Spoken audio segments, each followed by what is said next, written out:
Imagine you were an alien and could float through space. You had a brain shaped like a donut, and 8 arms grew out of your head. 3 hearts pumped your blue blood, and some of you might even have lethal weapons. In an instant, you could change your looks, putting on the most spectacular light shows.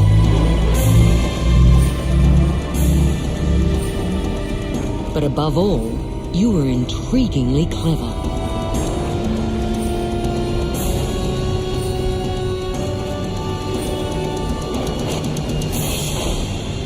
Imagine no more. This bizarre creature exists.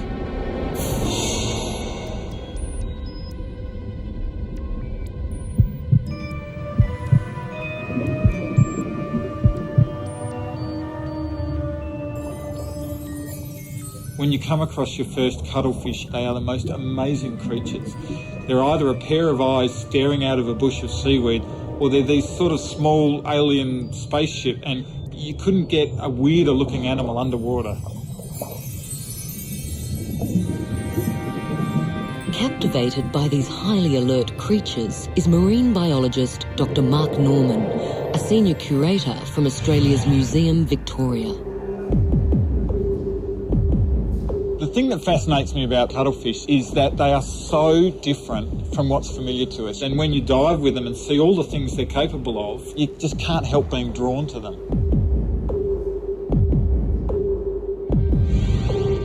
Mark Norman is a world-leading cuttlefish expert. He's been tracing them for 20 years and still hasn't seen half of the 100 species believed to exist.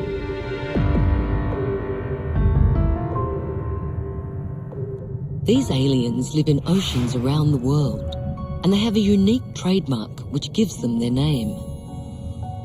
Cuttlefish are a really special group. They're united by having an internal shell, a chalky shell called a cuttlebone, and this is a structure with little air gaps that helps them float in the water.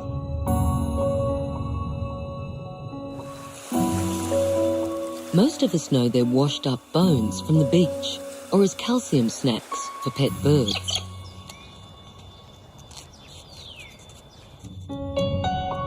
Strictly speaking, cuttlefish aren't fish at all, but mollusks, soft-bodied animals without a spine. Together with their famous cousins, the octopus and the squid, they form the group of headfooters or cephalopods. While cuttlefish or sepia are the least known of the three, they're by no means the poor cousins. They are the masters of disguise. In the blink of an eye, they can change their colour or alter their shape by pushing up branches of skin to blend in with seaweed and rocks.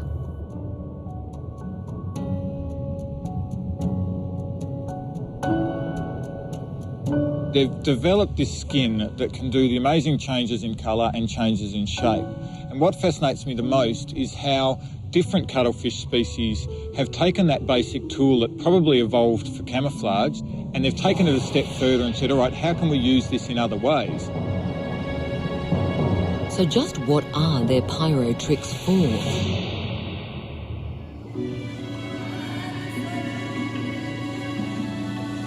The tropics are home to a number of barely known species.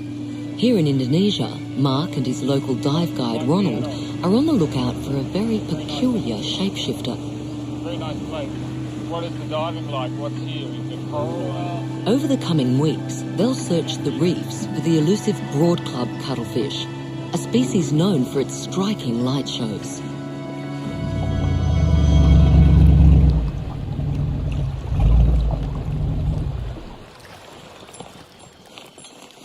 Why the broadclub has come up with such unique behaviour is still a puzzle. Okay, are you ready, Mark? Yep. After you.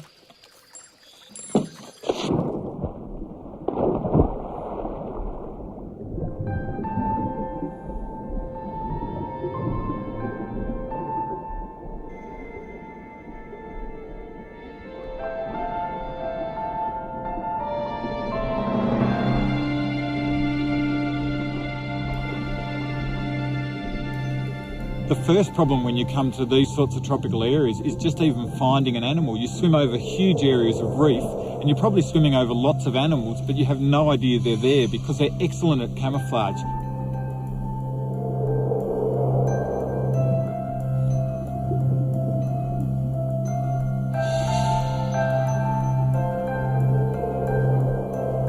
Cuttlefish often live in favourite spots, and it's Ronald's local expertise which leads Mark to his first Broad Club encounter.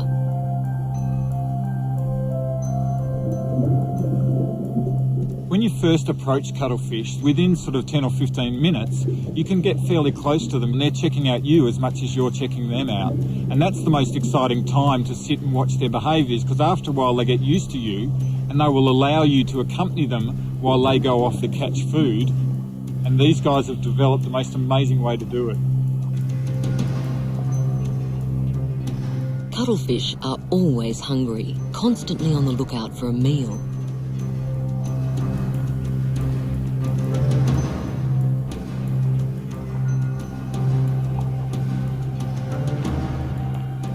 Sneaking up in coral camouflage is one hunting trick.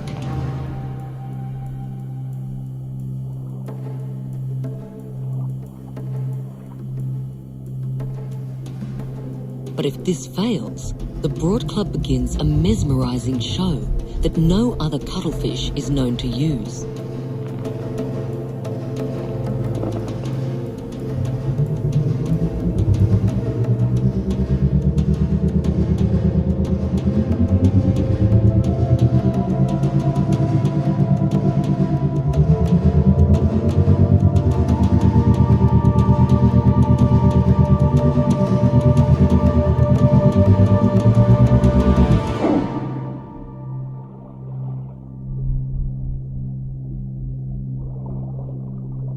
Witnessing these electrifying displays for days, Mark is keen to put them to the test.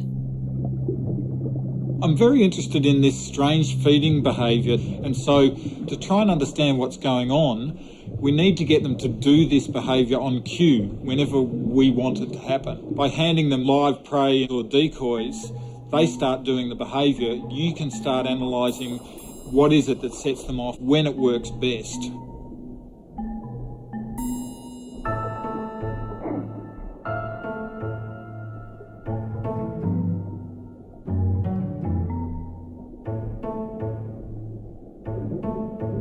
Mark's first offering of small crabs, their favourite food, is welcome.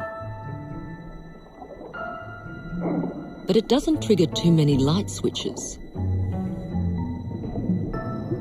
Test number 2. Offer a bigger lure, like a toy lobster.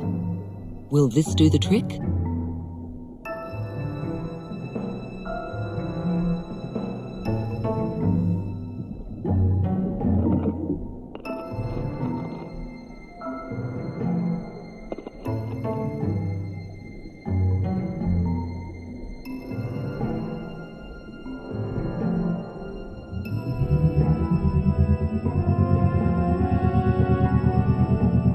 The lobster proves irresistible, for as long as it looks alive.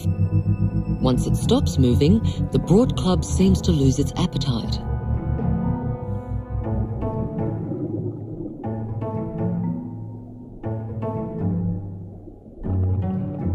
When Mark brings the lure back to life, the hunter promptly puts on its flicker show.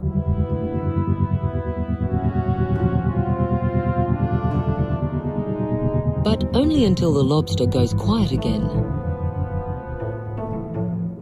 Test number 3. Introduce a moving lure. But this candidate has had enough. It's off on its own hunt.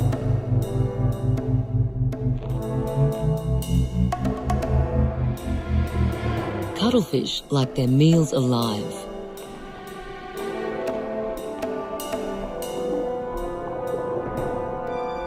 So does the size of a potential meal trigger these light shows?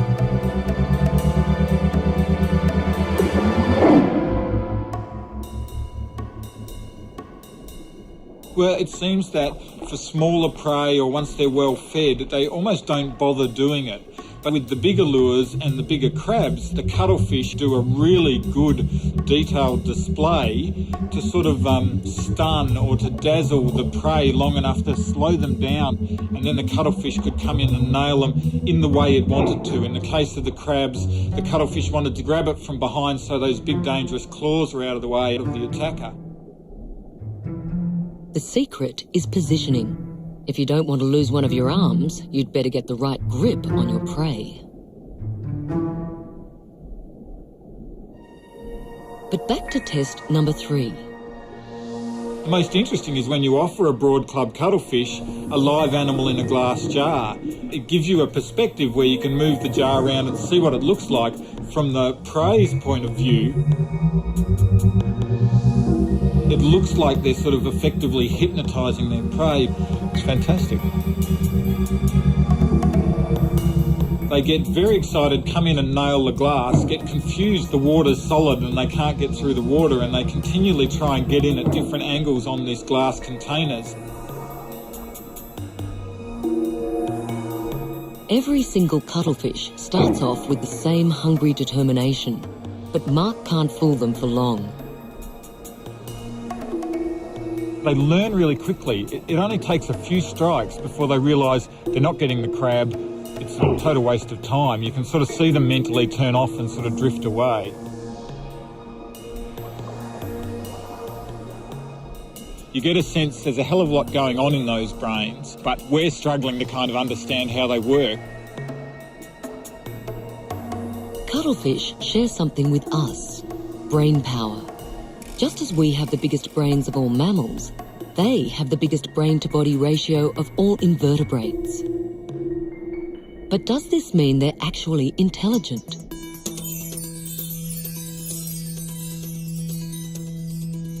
Looking for answers is Dr. Jess Purdy, a comparative psychologist at the Southwestern University in Texas. Can we know more about ourselves by studying another animal? And as a comparative psychologist, I think we can. By understanding their world a little bit, can give us more insight into our world.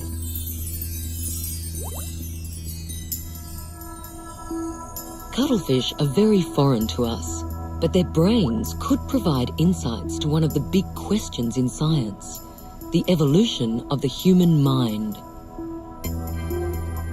But first, what does it take to be intelligent?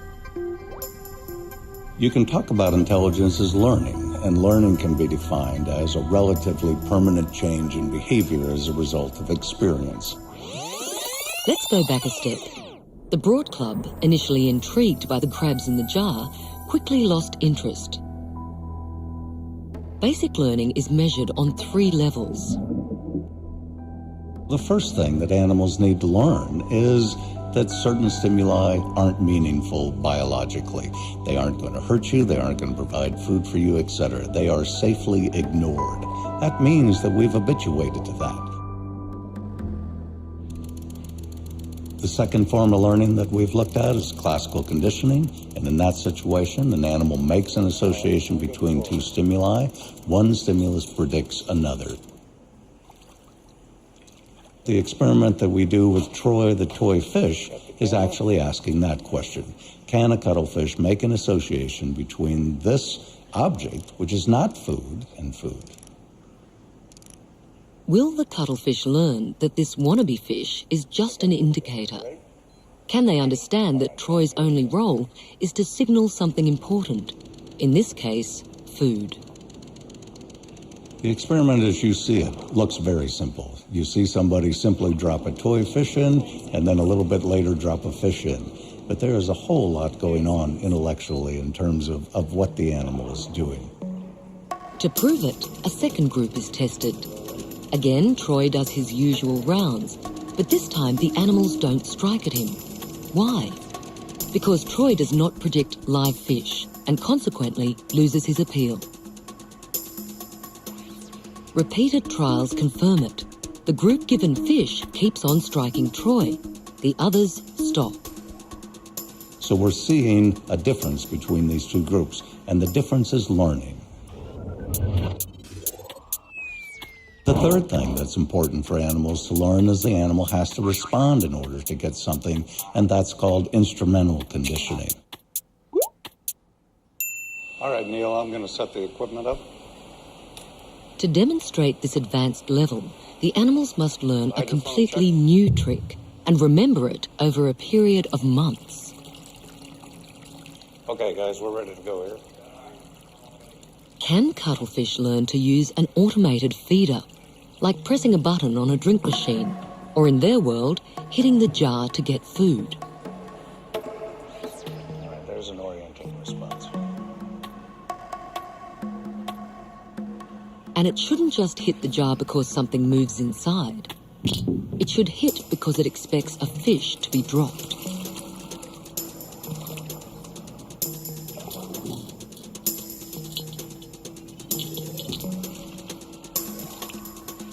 The cuttlefish learn this task easily and have now mastered the third level. Are cuttlefish intelligent? I'm absolutely convinced that they are. So where do we go from here?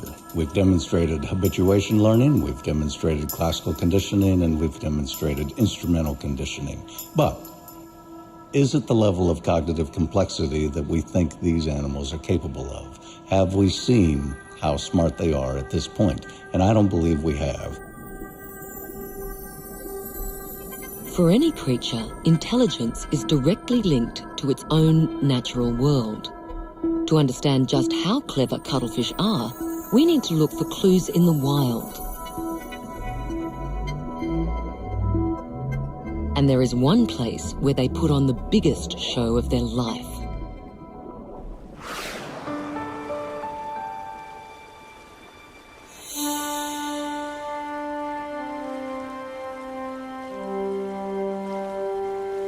It's late May and winter has arrived in South Australia.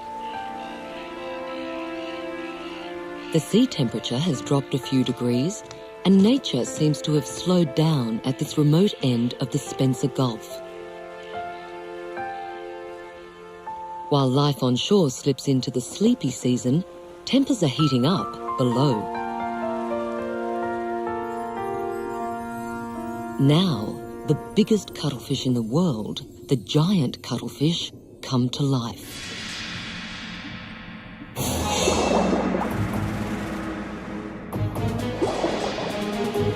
It's the mating season, and the giants arrive virtually overnight.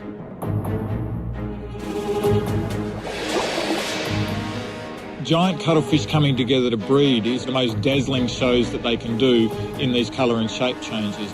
And it's spectacular when you see them just come to life in these big displays. It's sort of like they rip off their Clark Kent outfit and out comes Superman or Super Cuttlefish.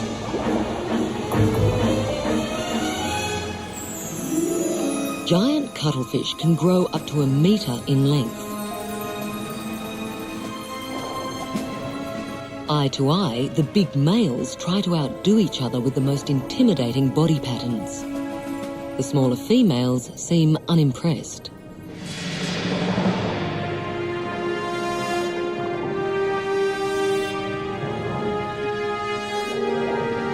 The rivals show off long banners and run zebra stripes up and down their pumped-up bodies.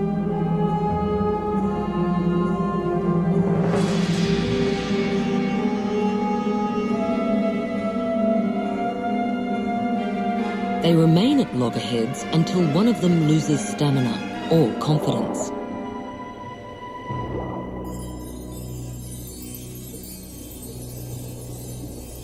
Giants use a special kind of combat language, but its codes are not yet known to us.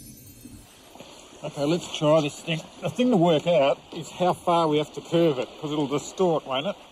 Just a bit. No, that's all right. Now, Mark Norman and his colleague Julian Finn are getting ready to test the giant's visual strategies. Does the perceived size of their rival matter? When I bend it this way, I should go really skinny. When I go this way, I should get really fat. This is a really good time to test that sort of combat display where the males get into these big moving zebra stripes and displays to each other. Bringing a mirror in makes the solitary male think he's getting attacked and he'll go into the full attack mode. But we want to play with the image he sees. We want to distort it so that he gets the sense it's a smaller opponent or it's a bigger opponent, and see if we get a different response out of him. Right to go, Mark? Yep. Let's give this a go. Could be good. It's a nice day.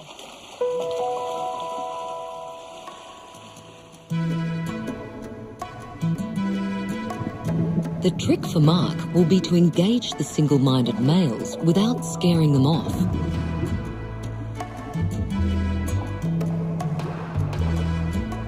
But then again, what hot-tempered male can ignore a rival barely a handspan away?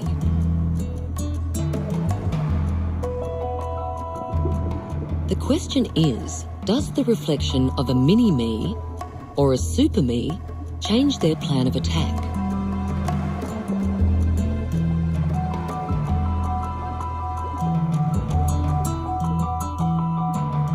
I wouldn't say our first attempt was a raging success. We seem to get every response possible. I like the idea of mucking around with the optical illusions because they're such visual animals, but I think the next step is probably to get curves that make it 2 times as big, 3 times as big, or half the size, and see if you get a more straight response, because we're just a bit too rubbery. I think we probably confused the hell out of them.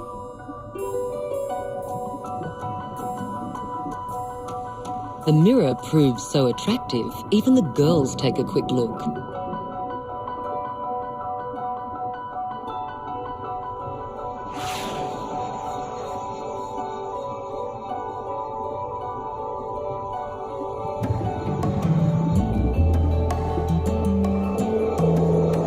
Every year, tens of thousands of giant cuttlefish are drawn to this rocky shore to breed.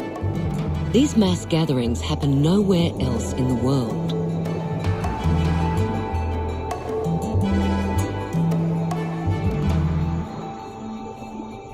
It's usually a very secretive behaviour in lots of other animals, including other cuttlefishes, and you're lucky to even come across breeding aggregations. But to see thousands of them here is just spectacular. And so for several months, they give up the pretense of looking like seaweed or hiding in amongst the sand or the mud, and they go, bugger it, we're just going to look fantastic, and we're going to fight with each other, and we're going to impress females, and they totally ignore us. We can sit in amongst them. They can almost sit on our head, and that's when the best displays come out.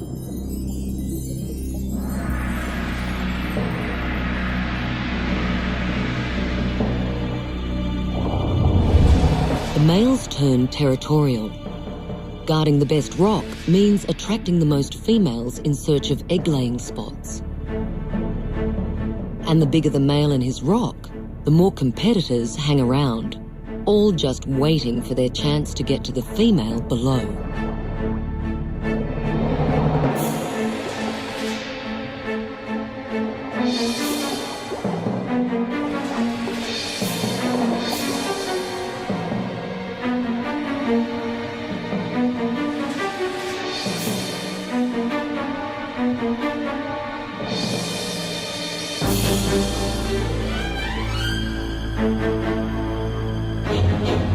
Sometimes the fights escalate, and it's all arms to combat.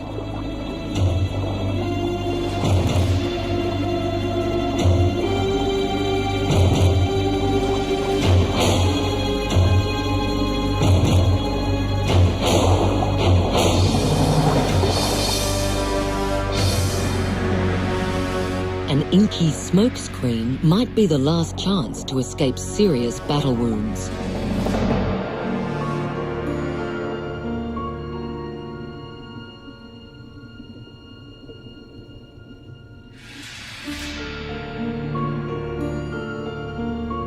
But all is not lost for the defeated male. He still has a joker up his sleeve, literally.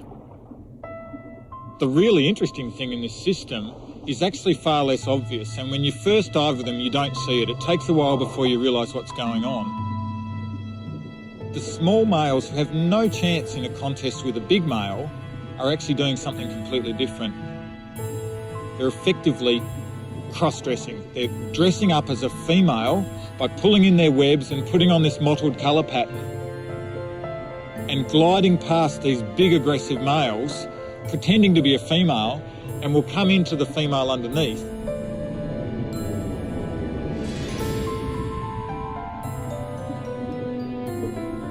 And what happens is, as another big male comes in and a potential conflict between these big guys starts up, the sneaker males start mating with her, successfully mate with the female, while the big guy isn't even aware of it.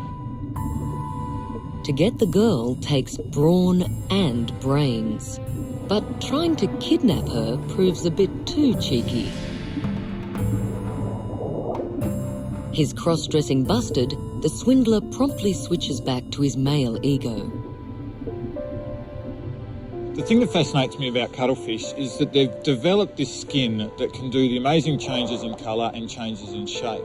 And the sneaker males that do the female impersonation is just a fantastic story of how you take that tool and take it to the next degree.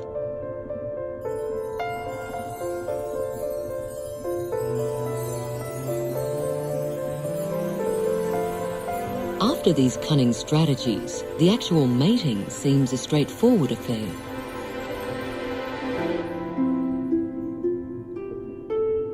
The couple meets face to face. The female has a small pouch under her mouth where she'll store his sperm. Once intertwined, the male puts his sperm into this pouch.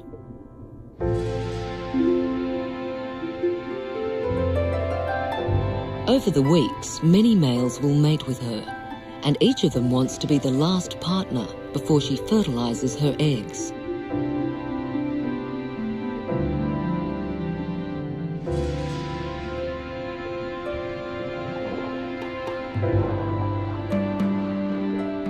But exact timing is crucial. A lost egg means lost effort for both of them. And then when she's ready to lay her eggs, she pulls one out at a time, passes it over this little mass of sperm, and then sort of effectively licks them and sticks them on the top of caves. And then she'll do another one 20 minutes later, and gradually over weeks, she'll lay hundreds of eggs.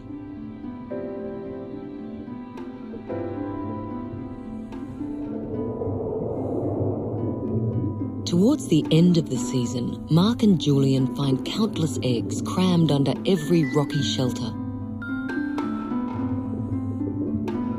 Within 4 months, by the end of winter, the young ones will be ready to hatch.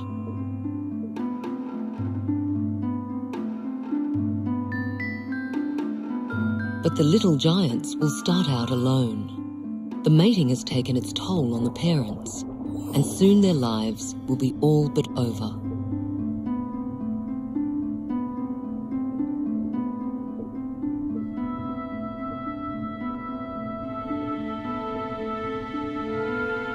It looks like cuttlefish only have one mating season. It can last for up to 6 or 8 weeks, but it's only the one session and then they all die. So some burn bright and die young, some live slightly longer and die, but all of them don't live very long. So it's probably only 18 months to 2 years old is how long they live.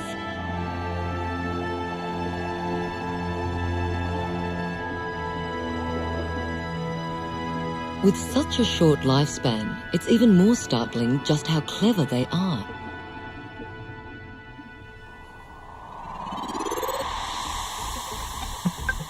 Intelligence is all about learning new tricks. Here at the Millersville University in Pennsylvania, animal learning expert Dr. Jean Bowl is figuring out just how complex the cuttlefish's behaviour is. I think cuttlefish are remarkably intelligent animals. So the issue is, am I smart enough to find out how smart they are? For 18 years, Dr. Bowl has been running tests with cuttlefish and their famous cousins, the octopus, which initially stole the limelight. I began with octopuses because at that time I didn't even know about cuttlefish. Octopuses love to destroy lab equipment. If they can possibly rip something apart, they will. And in terms of their performance in experiments, octopuses are unbelievably erratic. One day they'll be brilliant, and the next 5 days they'll act like they don't know anything at all. Hey everybody, how are you today? Once I got started working with cuttlefish, they're very practical animals to work with. They're very easy and they're very engaging. And then on top of that, it looks like their brain size relative to body size is perhaps even larger than octopuses. Anybody else want something? In the smart stakes, cuttlefish easily keep up with the notorious octopus. But they too have their own temperament, and Dr. Boll needs to build their maze in a way that plays to the animal's natural instincts.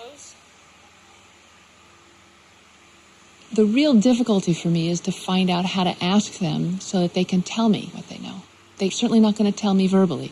So I have to design a clever enough experiment that their behavior can tell me what they know. And that's what's really challenging and really, in many ways, exciting. Cuttlefish don't like to be enclosed and will always look for an escape. So the question is, how do I get out of here? Which door is not locked? She's at Max. All right. Come on, sweetie. 13 test candidates with names like Bubbles, Goofy and Crook are tested 3 times a day over several months. Who have we got? We got Crook. Okay. What time is it?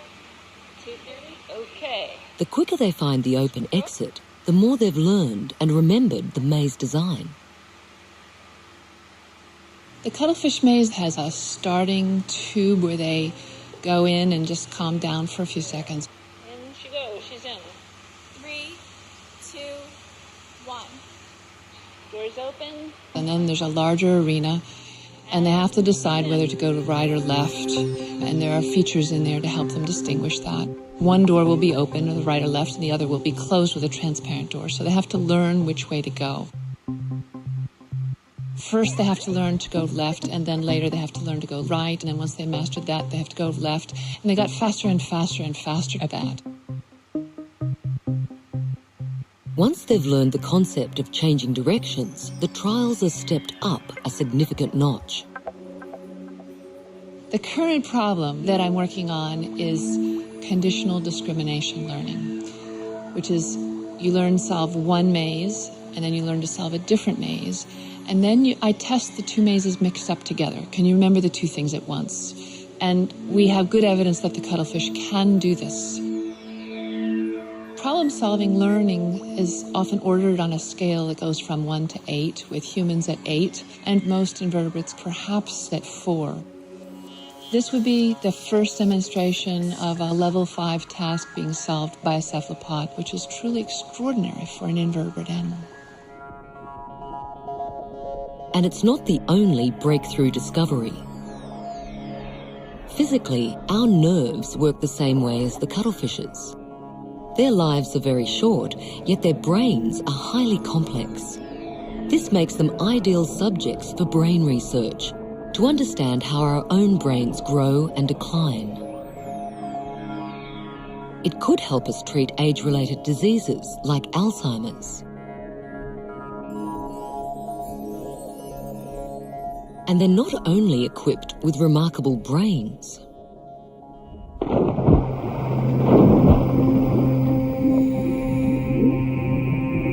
Back in the tropics, with Ronald's help, Mark is tracking down his favourite, but possibly deadly cuttlefish, a creature as atypical as its murky home.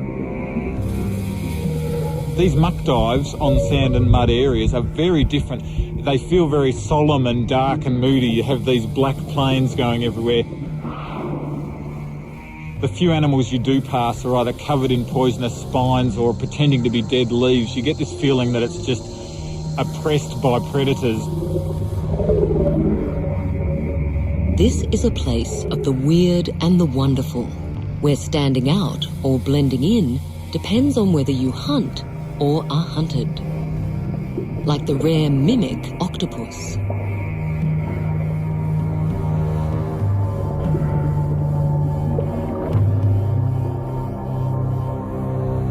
But the strangest of them all is a cuttlefish unlike any other.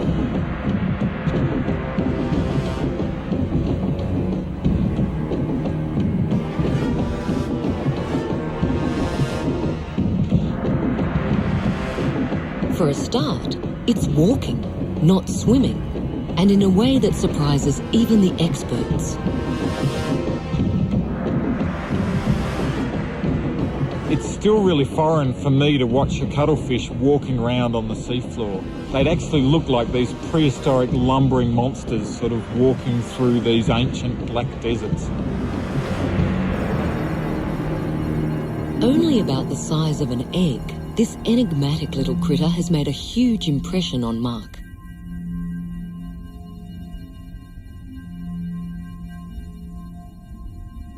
Although it walks most of the time, it can still swim. Just. But its cuttlebone has shrunk so much, it can't keep up for long. They seem to have a really gentle nature. They flap up into the water, they settle down again, and they go back to walking along the seafloor, back into camouflage, back into feeding almost straight away, looking for something to eat out on the mud.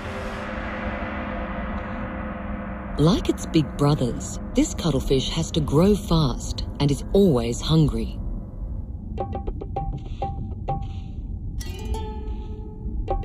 But to catch a tiny glass shrimp takes very good eyesight and patience.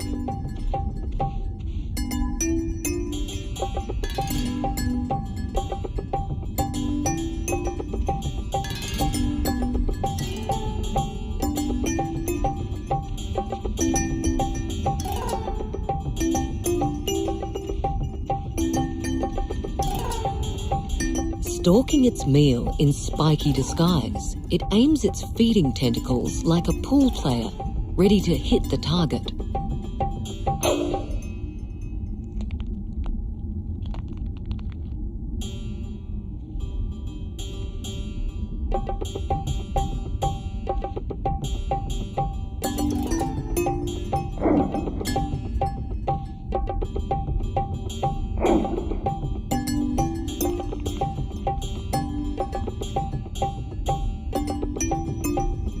Eat and be eaten.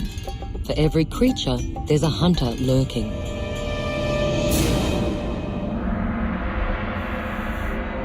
These open plains don't offer much cover, and to be out and about in broad daylight is risky, especially if you're neither fast nor big. Scavenging predators are a constant threat, and this is when the walking cuttlefish shows its true colours. Aptly named the flamboyant cuttlefish, it puts on an alarming display.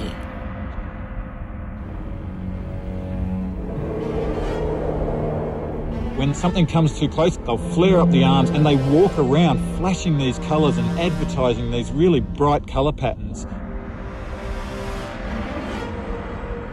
And I think this is advertising the fact that they're poisonous to eat. If anybody gets too close, even like a diver, they show all the bright colours and it says, back off, I'm poisonous. It's either pretending it's deadly as hell and trying to mimic something else that's dangerous, or it's walking around confident that it itself is deadly. Clearly, the flamboyant stands out from the rest of the cuttle pack. But is it just a big bluff? Or the real thing? Is it poisonous?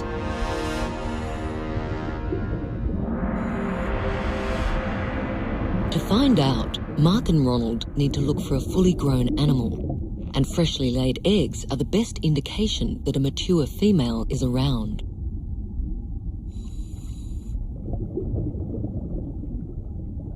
Hidden under coconut shells, they find flamboyant eggs already well developed. The mother can't be far off.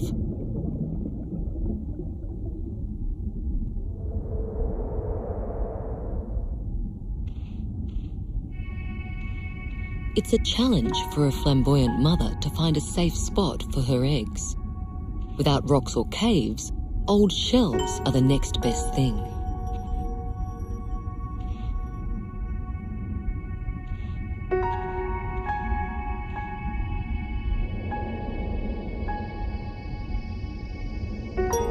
Compared to the egg-laying frenzy of her giant cousins, hers is a quiet affair.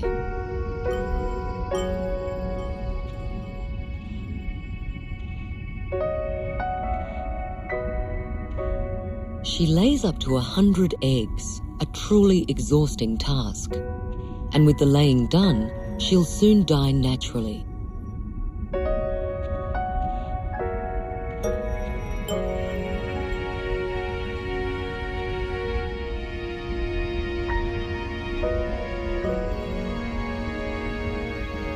But there's one more important mission she can help with, assisting Mark with his toxin studies. If this animal does turn out to be deadly, to be toxic, it will be the first cuttlefish in the world that's known to be poisonous. We could be seeing a whole change in the evolution of these animals. I'm really fascinated on what it is about them that's poisonous. Do they have a poisonous bite? Is all their flesh poisonous? Can they squirt poisonous ink? Mark has to take her back to Venom Labs in Australia to unravel her potentially deadly secret.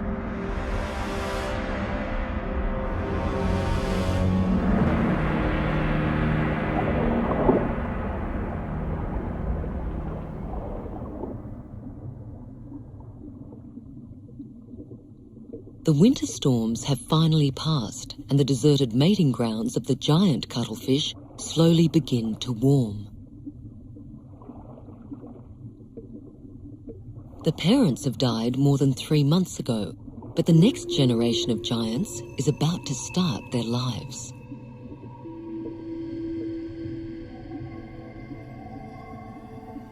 Sheltered in their rocky nurseries, the eggs have grown pin-sized embryos.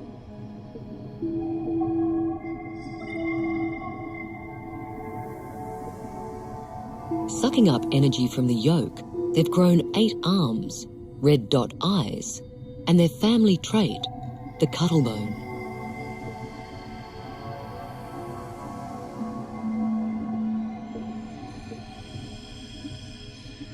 In the final month, the embryo's eyes fully develop, and, still hanging upside down, they start wriggling around. By now, the egg's soft shell is stretched to double its size, and the bodies have outgrown the yolk ball.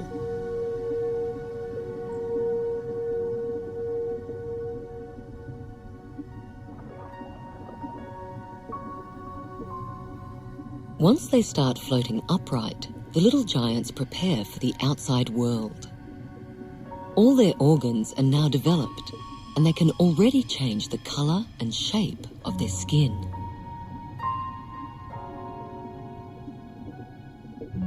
To break free, they squirt a special acid from the tip of their tail to burn a hatching hole through the rubbery shell.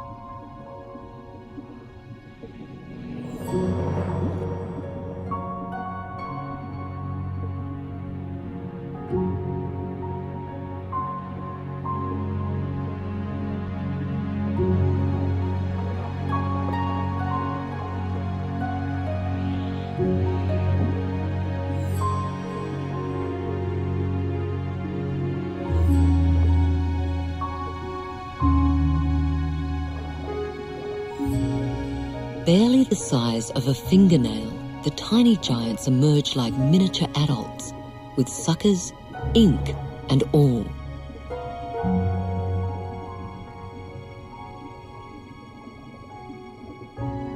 Nobody knows how many will survive. In a few days, they'll start hunting tiny shrimp and perfect their shape-shifting repertoire.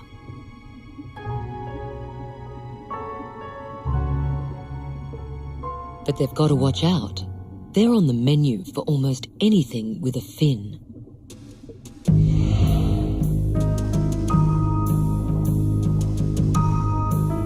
Sharks, big fish, seals, they're all after them. Their meaty bodies, without spines or armour, make cuttlefish a protein-rich meal.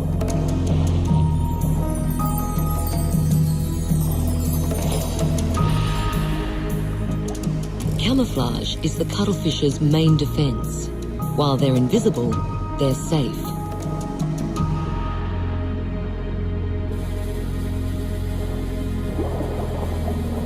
But once the cover is blown, their only chance is to disappear behind an inky cloud.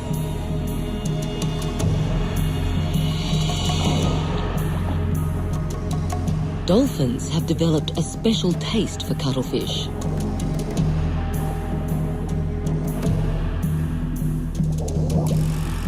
But rather than gorging on the whole body, they prefer to just pick off their soft arms and heads.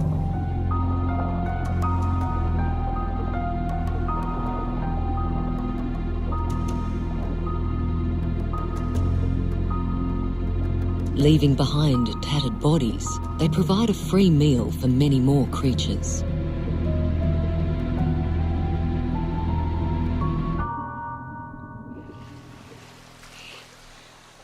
But cuttlefish don't only end up on nature's menu.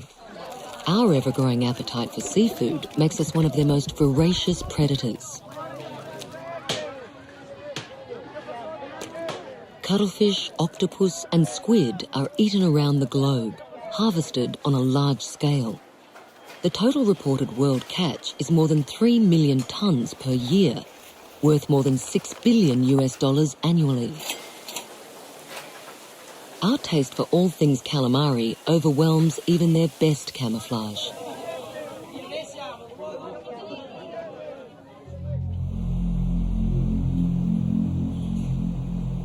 Back at Australia's Institute for Molecular Bioscience in Queensland, Dr. Mark Norman is about to solve his latest cuttle quest. Is the colourful flamboyant cuttlefish just a poser or poisonous? It's worth looking at. Toxicity is really rare in these sorts of animals. There's thousands of species of octopus, squid and cuttlefish, and in all the world there's only blue-ring octopuses, and just recently the little striped pajama squid are the only ones that are known to be poisonous, to be very deadly. And so trying to understand the behaviour of this strange little cuttlefish, I think it's really important that we find out whether it's pretending to be something else that's dangerous or it itself is dangerous. Toxins could be anywhere, from the skin to the inner organs. If the flamboyant's bite is toxic, its saliva will contain the poison, just like in the octopus. But it could also be mixed with its ink. Mark needs to look at tissues from all body parts. The samples are chemically analysed to detect and measure toxic traces. And then the big news. Well, it turns out the flamboyant cuttlefish is toxic. It's as toxic as blue-ringed octopuses, and blue-ringed octopuses have killed humans from their bites. So we've got the first deadly cuttlefish in the world, and it's amazing on a couple of levels. First of all, it's actually poisonous flesh. The muscles themselves are poisonous. So this is the first time that flesh that is deadly has been reported in any of these groups of animals. And secondly, the toxin itself is not known. It's some completely different class of toxins. And toxins like those could be the key to whole new discoveries for lots of human medical conditions. Marine toxins are a new frontier in biodiscovery research, attracting attention from the global pharmaceutical industry.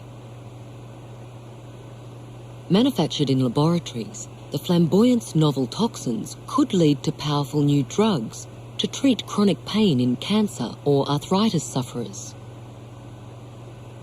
This is a fantastic result because it makes sense of what we're seeing in the wild, and this toxicity, this poisonousness, is probably what's underpinning the whole weird behaviour of the animal, and the fact that a group of animals that normally swim around or spend a lot of time trying to be camouflaged have become so obvious, have given up swimming, are walking everywhere. It's like a major step towards a whole new line in the evolution of these animals. Evolution means change, so maybe in a few million years, the flamboyant will march on 8 legs onto the beaches. Or the broad club will hypnotise its enemies as well as its prey.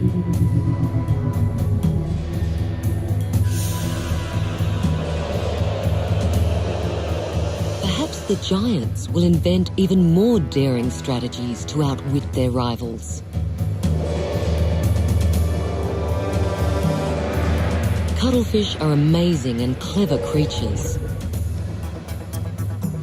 I think if we could understand why cuttlefish have evolved such large brains and such ability to solve problems and learn, it might tell us a little bit about how come we evolved such abilities. How did we end up with the head that we have between our ears, and what happened in our past that got us to where we are today?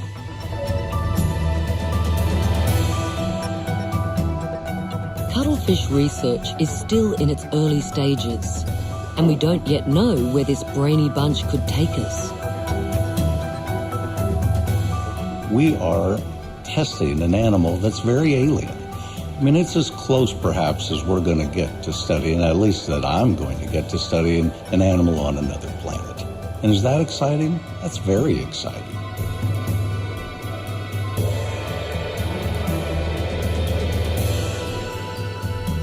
These bizarre creatures hold many more fascinating secrets, and Mark still has a lot to discover.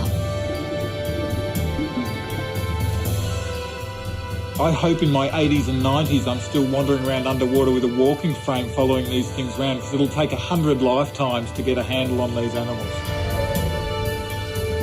Alien they may seem, but the brainy bunch has thrived on our planet for much longer than we have. Think about it.